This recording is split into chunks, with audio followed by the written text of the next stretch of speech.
When someone gets inducted into the Mayo Clinic Hall of Fame, it's a safe bet they've done something of major significance in the field of medicine and healthcare. What Jeb Hallett has done in his distinguished career is no less than change the face of vascular surgery. I got interested in vascular surgery when I was an intern in surgery. I liked the disease processes. Because I had a background in mechanical engineering and flow dynamics, it just made a lot of sense.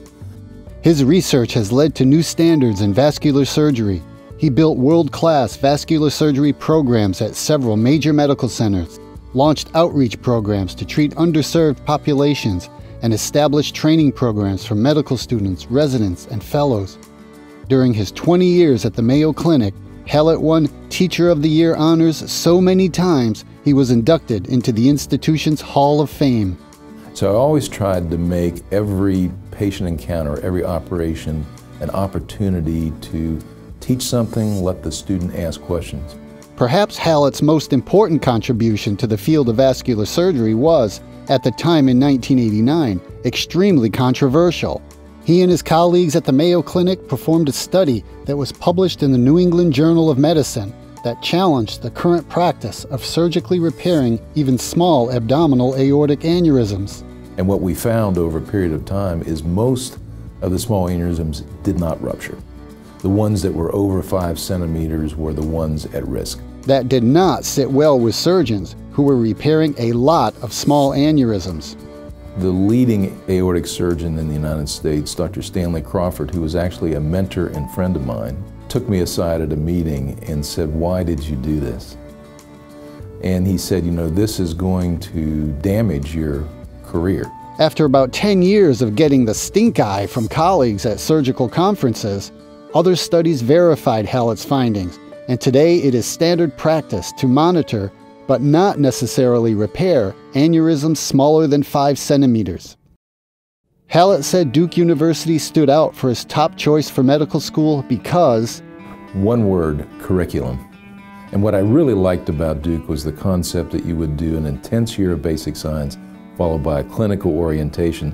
And then the last 2 years you could really design around your interests. For his third-year project, Hallett worked in the Department of Pathology with Drs. Jim Wilson and Don Hackle. And that was a very important year for me in terms of learning to ask good questions, learning to design a study, learning to carry it out. And my first 2 papers that I published came out of that third-year experience. One of these papers discussed the novel idea of transfusing blood into arteries instead of into veins. It's because we showed if you put it on the arterial side, you got the animal out of shock faster. Hallett spent nearly 15 years in the U.S. Air Force, finishing his training there and at Harvard, before going back to the Air Force, where he was Chief of Vascular Surgery at Wilford Hall. And that led to my being recruited to the Mayo Clinic when I finished. He founded Mayo's Vascular Center in 1989, and later established the programs in Maine and Charleston. He retired from practice this year, and currently serves as vascular surgery consultant to both Roper St. Francis Healthcare and Medical University of South Carolina. Hallett and his wife, Linda Austin, a Duke undergrad alumna, have 3 children in their blended family and 5 grandchildren. The couple is passionate about art and are active in the Gibbs Museum of Art in Charleston. They also enjoy the outdoors and spend a lot of time in Maine in the summers. Love to cycle, love to sail.